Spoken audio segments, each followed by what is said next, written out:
जय भीम साथियों। वैसे तो आप सभी ने गांधी और डॉक्टर अंबेडकर की लड़ाइयों के बारे में बहुत सुना होगा, लेकिन आज मैं जिस आखिरी लड़ाई की बात करने जा रहा हूं, उसे सुनकर आप भी अचंभित हो जाओगे। यह लड़ाई कोई साधारण बहस नहीं थी, बल्कि यह वह टकराव था जिसने पूरे भारत की राजनीति को हिलाकर रख दिया था। इतना ही नहीं, इस लड़ाई का असर आज भी हमारे समाज पर दिखाई देता है। लेकिन यह लड़ाई थी किस बात पर? क्या यह हिंदू समाज की एकता का सवाल था, या फिर दलितों की आजादी का सवाल? और सबसे अहम, इस लड़ाई का नतीजा क्या हुआ? दोस्तों, इन सवालों के जवाब आपको इस वीडियो में मिलेंगे। लेकिन उससे पहले अगर आप हमारे अंबेडकर के जीवन से जुड़ी छोटी बड़ी सभी जानकारी लेकर आते रहते हैं, और हाँ, कमेंट बॉक्स में यह भी बताइए कि आप ये वीडियो कहां से देख रहे हैं, तो चलिए शुरू करते हैं इस वीडियो को। अब आइए चलते हैं उस दौर की तरफ। वो दौर जब एक ओर गांधी थे, दूसरी ओर डॉक्टर अंबेडकर, और बीच में था पूरा भारत। दोस्तों, भारत उस समय अजीब हालात से गुजर रहा था। ऊपर से अंग्रेजों का राज, नीचे समाज में गहरी दरारें। एक ओर आजादी की आवाज बुलंद हो रही थी, तो दूसरी ओर करोड़ों लोग थे जिन्हें इंसान तक नहीं माना जाता था।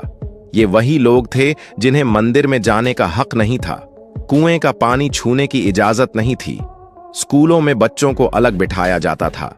सच कहें तो भारत आजाद तो हो रहा था, लेकिन उसके अपने ही लोग अभी भी गुलामी की जंजीरों में जकड़े हुए थे। इसी बीच अचानक एक ऐसा फैसला आया जिसने सबको चौंका दिया।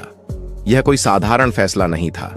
इसने दबे कुचले लोगों के दिलों में पहली बार उम्मीद जगाई। लेकिन इसी फैसले ने बाकी समाज और बड़े नेताओं के बीच बेचैनी फैला दी। दोस्तों, इतनी बेचैनी कि देश की राजनीति हिल गई। अखबारों में हर जगह उसी की चर्चा, सभाओं में उसी की चर्चा, और गलियों चौराहों तक पर लोग उसी की बात करने लगे। अब आप सोचिए, कैसा रहा होगा वो फैसला, जो एक तरफ किसी समाज के लिए नया सवेरा था और दूसरी तरफ उसे बाकी समाज ने खतरे की घंटी मान लिया। इतना जरूर तय है, यहीं से शुरू हुई थी वह जंग जिसमें दो ऐसे नेता आमने सामने आ गए जिनका नाम आप सबने सुना है। लेकिन आज मैं आपको बताने जा रहा हूं कि उस लड़ाई के पीछे की असली कहानी क्या थी। और याद रखिए, ये कोई सामान्य बहस नहीं थी। ये वो टक्कर थी जिसने भारत के इतिहास को हमेशा के लिए बदल दिया। वो टक्कर जिसे आज हम कहते हैं गांधी और डॉक्टर अंबेडकर की आखिरी लड़ाई। दोस्तों, जैसे ही वह फैसला आया, पूरे भारत में खलबली मच गई। दबे कुचले समाज ने इसे अपनी जिंदगी की सबसे बड़ी जीत माना। उन्हें लगा, अब हमारी आवाज भी सुनी जाएगी। लेकिन दूसरी तरफ महात्मा गांधी इस फैसले को लेकर बेहद परेशान हो उठे। उन्होंने कहा, अगर ये लागू हुआ तो हिंदू समाज हमेशा के लिए बिखर जाएगा। गांधी का मानना था कि ये फैसला आजादी की लड़ाई को भी कमजोर कर देगा। वे सोचते थे कि अगर समाज टूट गया तो अंग्रेजों से लड़ाई कैसे लड़ी जाएगी। दूसरी तरफ डॉक्टर अंबेडकर इस फैसले को दलित समाज के लिए नए युग की शुरुआत मान रहे थे।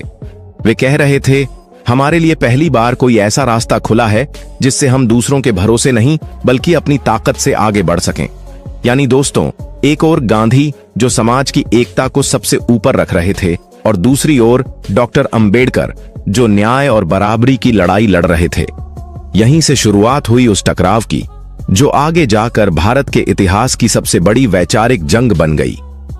दोस्तों, जब इस फैसले को लेकर पूरे भारत में हलचल मच गई, तो डॉक्टर भीमराव अंबेडकर ने खुलकर अपना रुख रखा। डॉक्टर अंबेडकर ने कहा, सदियों से दलितों को सिर्फ इंतजार और सहनशीलता दी गई है। हमेशा हमें दूसरों की दया पर जीने के लिए मजबूर किया गया है। लेकिन अब पहली बार हमारे सामने मौका आया है कि हम अपनी आवाज खुद उठा सकें। उनका साफ कहना था, अगर यह मौका हाथ से निकल गया तो दलित हमेशा दूसरों पर निर्भर रहेंगे। हमें कभी भी बराबरी का अधिकार नहीं मिलेगा। दोस्तों, सोचिए जरा, एक तरफ गांधी थे जो कहते थे यह फैसला समाज को तोड़ देगा, और दूसरी तरफ डॉक्टर अंबेडकर थे जो कहते थे यही फैसला हमें इंसान बनाएगा। यह टकराव सिर्फ विचारों का नहीं था, यह टकराव भारत के करोड़ों दबे कुचले लोगों की तकदीर का था। गांधी अपने नजरिए पर अड़े हुए थे और डॉक्टर अंबेडकर अपने हक की लड़ाई छोड़ने को तैयार नहीं थे। दोनों तरफ से बातें और बहसें इतनी तेज हो गई कि अब मामला सिर्फ राजनीति नहीं रहा, अब यह सीधे सीधे हिंदू समाज की एकता और दलित समाज की आजादी के बीच का टकराव बन गया था। दोस्तों, तनाव अब इतना बढ़ चुका था कि आमने सामने टकराव टलना नामुमकिन था। एक तरफ गांधी अपनी बात पर अडिग थे। वे कहते थे, अगर ये फैसला लागू हुआ तो समाज हमेशा के लिए बिखर जाएगा। मैं इसे कभी स्वीकार नहीं कर सकता। दूसरी ओर डॉक्टर अंबेडकर डटे हुए थे। उनका कहना था, अगर दबे कुचले लोगों को यह अधिकार नहीं मिला तो उनकी हालत कभी नहीं सुधरेगी। उन्हें बराबरी का दर्जा सिर्फ कागज पर मिलेगा, जिंदगी में नहीं। दोस्तों सोचिए, एक कमरे में बैठे यह दोनों महान नेता, बाहर भीड़ लगी हुई है। पत्रकार, कार्यकर्ता, समर्थक, सबकी नजरें इसी बातचीत पर टिकी हैं। कमरे के भीतर माहौल इतना भारी था कि हर शब्द मानो इतिहास में दर्ज हो रहा था। गांधी की आवाज में चिंता थी। वे चाहते थे कि हिंदू समाज टूटे नहीं। डॉक्टर अंबेडकर की आवाज में दर्द और गुस्सा था। वे चाहते थे कि दलित अब और गुलाम ना बने रहे। इस आमने सामने की बहस कई दौर तक चली। कभी आवाज ऊंची हुई, कभी चुप्पी छा गई। लेकिन न गांधी पीछे हटने को तैयार थे, न अंबेडकर झुकने को। देश की राजनीति जैसे थम गई थी। सब पूछ रहे थे, आखिर इस लड़ाई का नतीजा क्या होगा? आइए पूरी बात को समझते हैं। सन 1932 में अंग्रेजों ने एक बड़ा फैसला सुनाया। इस फैसले का नाम था कम्युनल अवार्ड। इसमें मुसलमानों, सिखों और ईसाइयों की तरह दलितों को भी अलग निर्वाचन क्षेत्र देने की बात कही गई। इसका मतलब यह था कि दलित अपने नेता खुद चुनेंगे, उनके नेता कोई और नहीं थोपेगा। डॉक्टर अंबेडकर ने इसे दलितों की सबसे बड़ी जीत माना। उन्होंने कहा, यह पहली बार है जब दलित समाज अपनी आवाज खुद उठा सकेगा। अगर यह मौका चला गया तो दलित हमेशा दूसरों पर निर्भर रहेंगे। लेकिन दोस्तों, यही फैसला गांधी को बिल्कुल मंजूर नहीं था। गांधी ने इसे हिंदू समाज को तोड़ने वाला कदम बताया। उनका कहना था कि अगर दलितों को बाकी हिंदुओं से अलग कर दिया गया तो हिंदू समाज हमेशा के लिए बिखर जाएगा।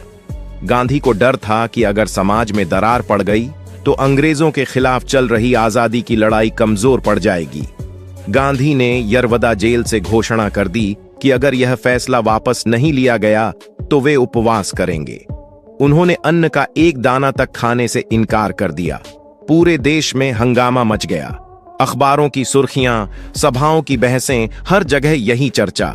गांधी की हालत खराब हो रही है। अब क्या होगा? अब सोचिए दोस्तों, एक तरफ दलित समाज को पहली बार बराबरी का हक मिलने की उम्मीद जगी थी और दूसरी तरफ गांधी की जान का सवाल खड़ा हो गया था। डॉक्टर अंबेडकर बहुत कठिन परिस्थिति में आ गए।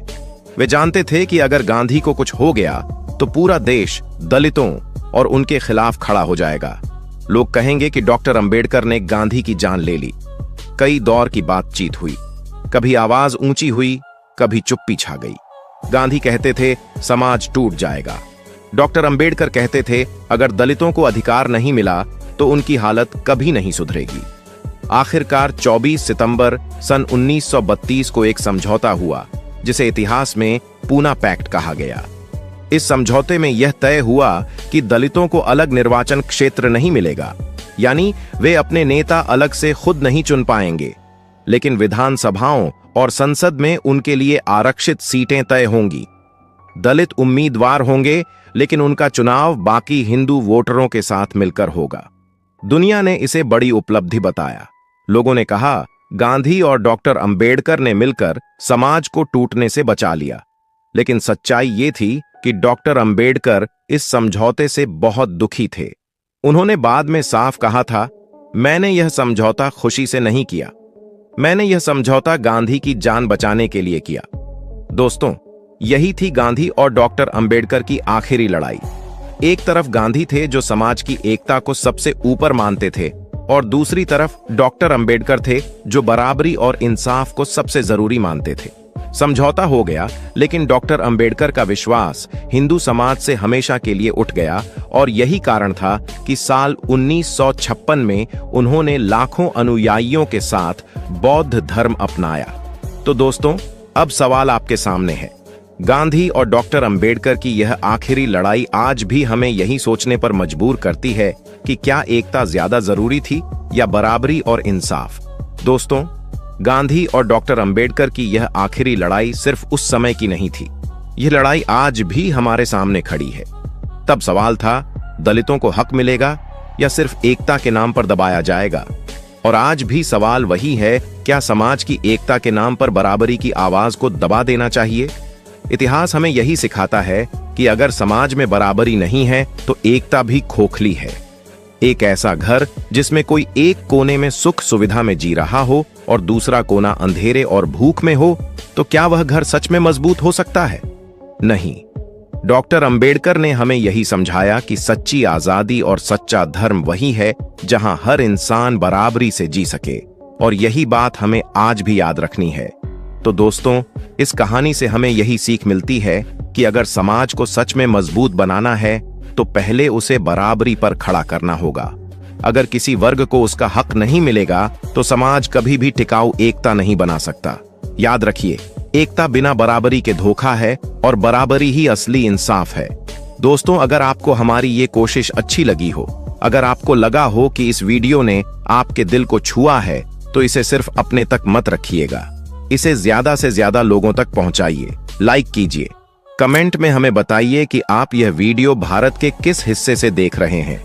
याद रखिए, यह सिर्फ एक चैनल नहीं है, यह एक आंदोलन है जहां हम सब मिलकर सच्चाई और बराबरी की आवाज बुलंद कर रहे हैं। दोस्तों, आज की वीडियो में बस इतना ही। इस चैनल पर मैं सिर्फ बाबा साहब के जीवन से जुड़ी छोटी बड़ी सभी जानकारी लेकर आता रहता हूं। यदि आप बाबा साहब को पसंद करते हो और इनके बारे में और अधिक जानना चाहते हो